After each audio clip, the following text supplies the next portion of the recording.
Oke, udah siap? Sudah. Kita buka ya.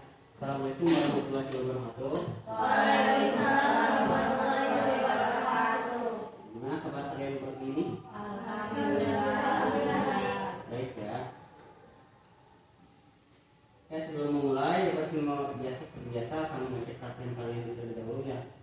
Silakan anak-anakku, dicek ramuannya ya, kursinya, mejanya, kalau ada sampah ya, boleh dibawa ke tempat.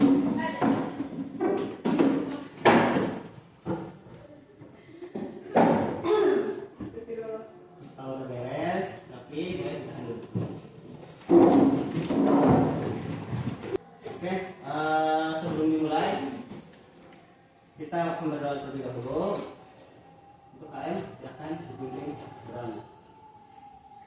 Bersiap sebelum belajar, apa baiknya kita berdoa duluan.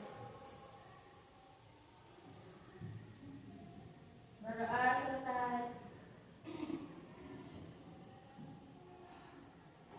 Coba di sini anak sendiri dulu ya, jangan hadir dan tidak hadir di sekali. Alfi, ada. Anak, Hadir. Indira, Hadir. Intan, Hadir. Rina, Santi, Dirja,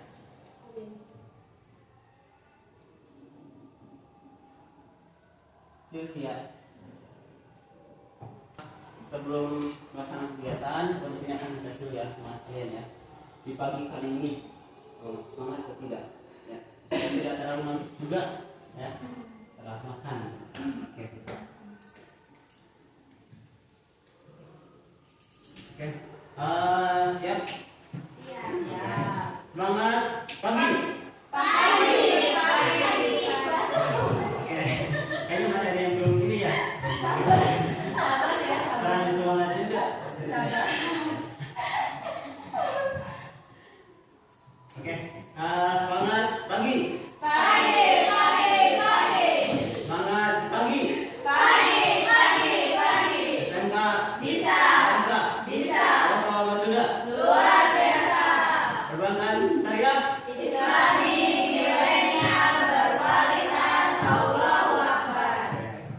Oke, di minggu kemarin kita udah membahas tentang masalah terkait demokrasi ya. Sekarang kita akan berlanjut ke demokrasi selanjutnya. Itu bagian C ya. Oke, di sini mengulas sedikit terkait dengan materi demokrasi.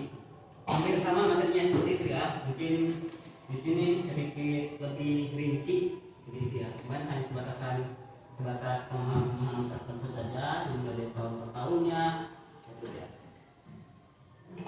Ada yang masih ingat definisi demokrasi? Tidak. Sini Bapak akan ulang lagi ya untuk masalah definisi demokrasi itu, pengertiannya itu lebih jelas juga. Demokrasi Pancasila adalah sistem demokrasi Pancasila adalah sistem demokrasi yang berlandaskan nilai-nilai Pancasila. Demokrasi Pancasila itu menekankan pada prinsip-prinsip yang kemarin kita sudah bahas juga, dimulai dari musyawarah, terus untuk mencapai mufakat dan keadilan sosial. Disitu tekankan juga tentang demokrasi Pancasila. Di sini juga dijelaskan apa itu demokrasi Pancasila. Di situ mempunyai makna tertentu, yaitu makna universal. Nah, secara etimologis berasal dari bahasa Yunani yaitu demos, yang artinya ya. Di pertemuan sebelumnya kita sudah bahas tentang masalah ini. Definisinya juga ada di sini juga dijelaskan definisinya itu sebagai permintaan dari rakyat oleh rakyat dan untuk ya. Di sini juga ada landasan Pancasila. Salah satu utamanya itu yaitu berasal dari sila keempat. Inti dari demokrasi Indonesia adalah musyawarah untuk mufakat. Setelah dimusyawarahkan, itu langsung kita disetujui. Itu yang artinya itu mufakat. Dalam Undang-Undang tahun 1945 pasal 1 ayat 2 yang berbunyi kedaulatan berada di tangan rakyat dan dilandasi menurut Undang-Undang Dasar. Ya. Termasuk dalam sila keempat. Di pertemuan yang sebelumnya kita juga sudah membahas tentang masalah sila keempat, undang-undang itu juga sudah dibahas sebelumnya. Kita lanjut pembukaan undang-undang 1945 itu alinea keempat menegaskan susunan negara yang berkedaulatan untuk rakyat. Di sini ada 10 pilar demokrasi Indonesia. Yang terkait 10 pilar Indonesia itu maksudnya 10 pilar demokrasi Indonesia itu terkait dalam 4 aspek. Salah satunya berketuhanan. Kita tahu sendiri di Indonesia itu ada berapa agama? 6. Apa aja? Islam, Kristen, Katolik, Buddha, Hindu, Di sini dijelaskan sistem kenegaraan yang taat pada nilai-nilai ketuhanan yang maha esa. Ya. Jadi apapun agamanya pasti dia mempunyai Tuhan yang harus dia taati. Lanjut yang kedua itu kecerdasan. Itu dilandasi dengan kecerdasan ekonomi, ya, sosial, dan emosional.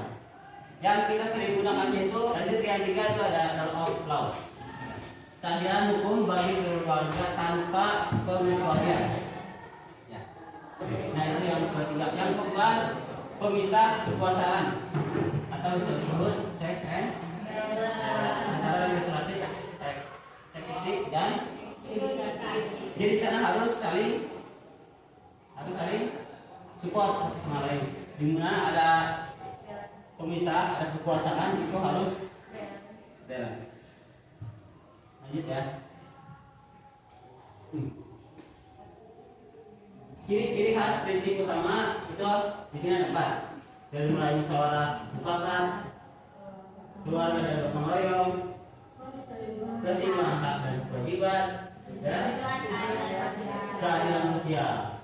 Di sini juga terus ada ya, keadilan sosial itu terus disebutkan. Apa itu musyawarah mufakat? Juga dari menguatkan dialog untuk mencapai kesepakatan bersama daripada sekedar voting. Jadi daripada kita menentukan hal-hal yang melibatkan menurut saya benar, itu lebih baiknya kita harus musyawarah. Ya. Sama halnya dengan yang kemarin disebutkan itu pemilihan ketua OSIS, pemilihan KM. Ya. Di sana juga kenapa tidak voting? Karena di sini juga ada masalah yang namanya mufakat. Daripada kita memilih satu dengan satu lagi dan nantinya akan bermusuhan, makanya kita diadakannya namanya musyawarah. Dimulai evaluasi demokrasi Indonesia. Di sini juga dijelaskan ya dari mulai tahun 1945 itu sampai 1998 atau tahunnya tahun 2026 itu masa kini. Kemarin juga kita udah dibahas tentang masalah demokrasi. Dimulai dari demokrasi parlementer, terpimpin, Pancasila atau misalkan repot. Masih ingat ya? Nah, jadi materi yang kemarin hampir sama dengan materi sekarang ya. Jadi sekarang itu hanya pengulangan aja, materinya penguatan buat kalian. Bapak akan coba diskusi dengan kalian beberapa jauh kalian mendapati dan menangkap tentang masalah pelajaran kali ini. Ya. Bapak akan bagi menjadi 3 kelompok. Udah sebelumnya kayak gini aja berarti ya. Terlebih dahulu untuk tolong ya kerjasamanya harus ingat yang tadi berbeda harus satu tujuan. Oke, ini kelompok 2.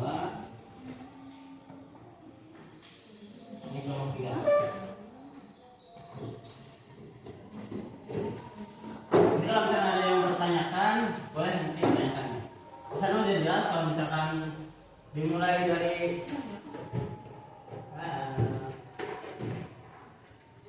permasalahan sama tugasnya. Ya. Boleh dulu dibaca dulu studi kasusnya ya, sambil dipelajari. Nanti akan kasih waktu kurang lebih 15 menit untuk diskusi. Ya.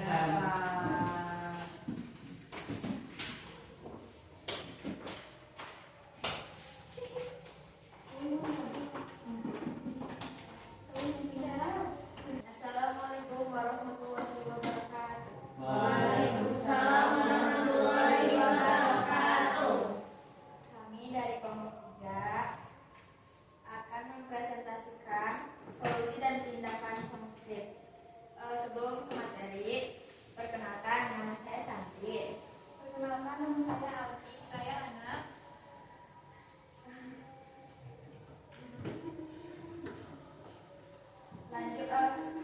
Lanjut kita ke jawabannya ya.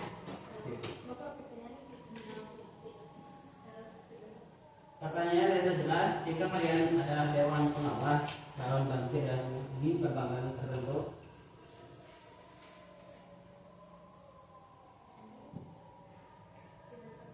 tindakan yang harus kalian lakukan itu seperti apa? Oke, akan dijawab sama teman saya. Audit lapangan mandiri, melakukan audit investigasi menyeluruh dan menindak tegas oknum internal bank yang menyalahgunakan wewenang investasi tanpa izin. Keterbukaan informasi digital, membuat sistem pelaporan digital yang bisa diakses nasabah kapan saja secara transparan, yang membuat laporan benar, arah investasi dan tadi hasil real yang adil. Membuka ruang musyawarah atau forum komunikasi, mengadakan pertemuan berkala atau menyediakan kanal aduan kasus atau ombudsman internal untuk menampung seluruh aspirasi, kritik, dan pertanyaan nasabah sebagai bentuk jaminan partisipasi yang demokratis. Itu jawaban dari kita. Oke. Kasih tepuk tangan untuk Oke. Di sana Bapak garis bawahi jawaban kalian dimulai dari audit lapangan mandiri. Ya. Selain kalian yang di sana yang bertanggung jawab dan itu harus mengaudit atau memeriksa laporan-laporan tertentu. Ya. Yang kedua itu keterbukaan informasi digital. Jadi jangan sampai ada nanti kalian itu menutup-nutupi laporan. Nah, akhirnya nanti akan merusak nama baik perusahaan tertentu. Yang terakhir itu ada membuka ruang musyawarah. Di dalam satu waktu itu harus ada yang namanya musyawarah, berkumpul untuk membahas sesuatu yang tertentu.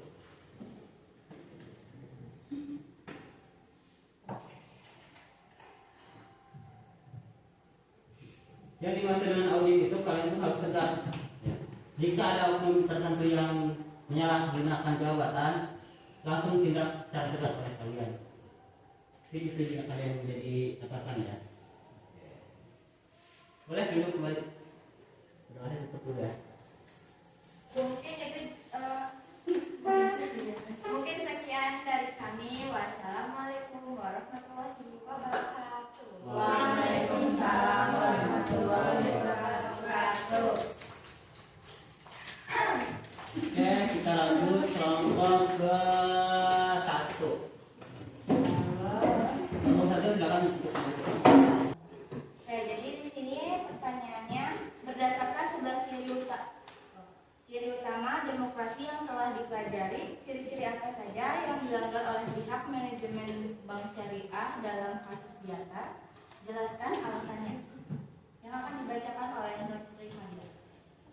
Pelanggaran pemerintahan yang transparan dan akuntabel, manajemen bank menyembunyikan laporan keuangan atau tidak transparan, dan mengelola dana tanpa tanggung jawab yang jelas pada pemilik modal atau tidak akuntabel.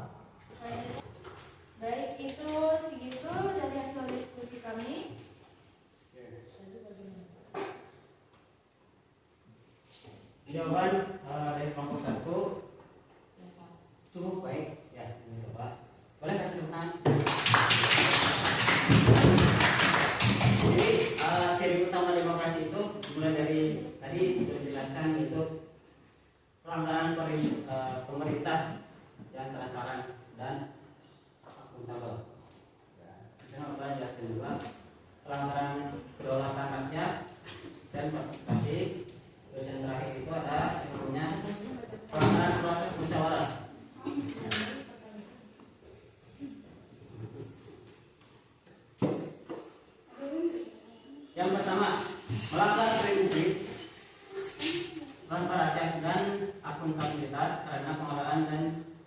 titipan secara sembunyi-sembunyi. Yang kedua itu adalah mereka melanggar prinsip kebebasan berpendapat dan musyawarah.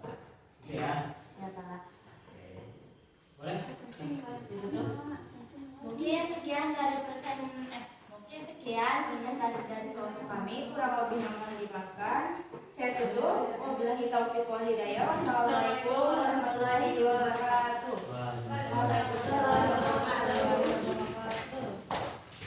Oke, yang terakhir simak ya jawaban terakhir dari kelompok berapa?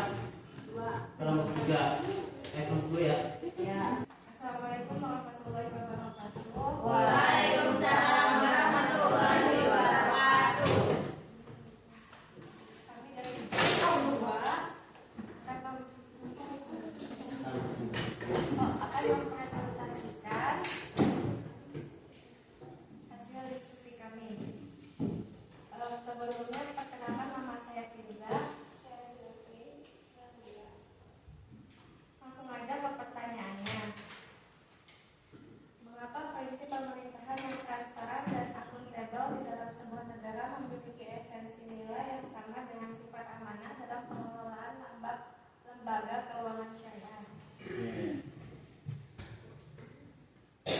Jawabannya, baik dalam negara demokrasi maupun lembaga syariah, kekuasaan dan dana yang dipegang itu statusnya adalah titipan kedaulatan rakyat atau dana nasabah.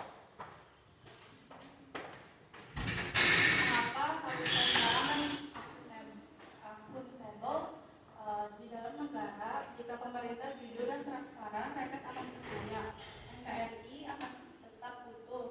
Sama halnya di bank syariah, jika bankir bertindak jujur, terbuka mengenai risiko dan akuntabel dalam mencatat bagi hasil, maka sifat amanah terpenuhi. Hitungannya adalah kepercayaan.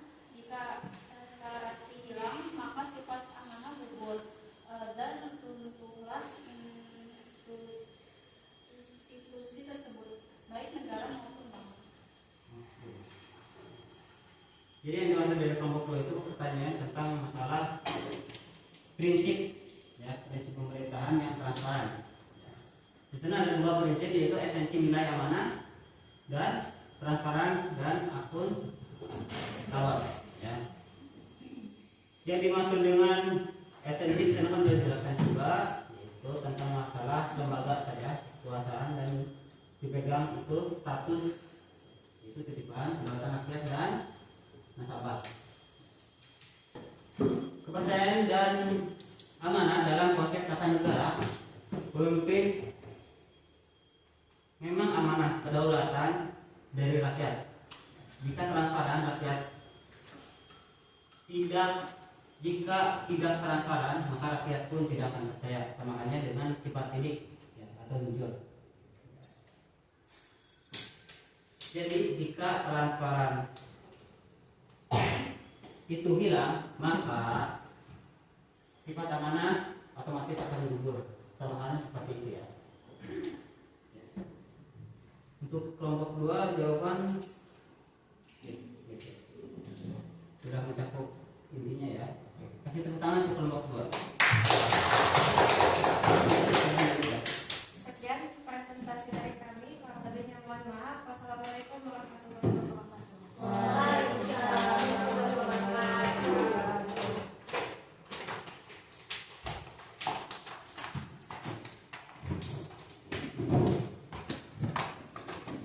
Oke, jadi itu ya permasalahan yang dihadapi oleh satu demokrasi khususnya ya.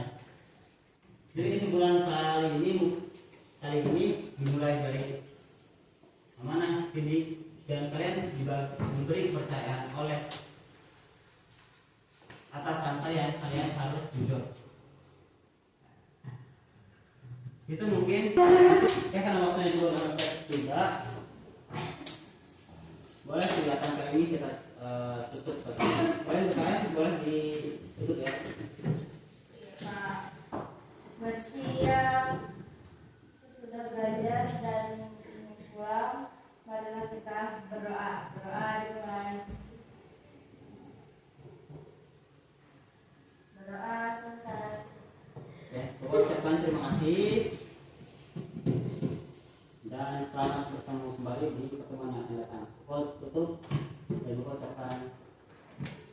Wassalamualaikum warahmatullahi wabarakatuh.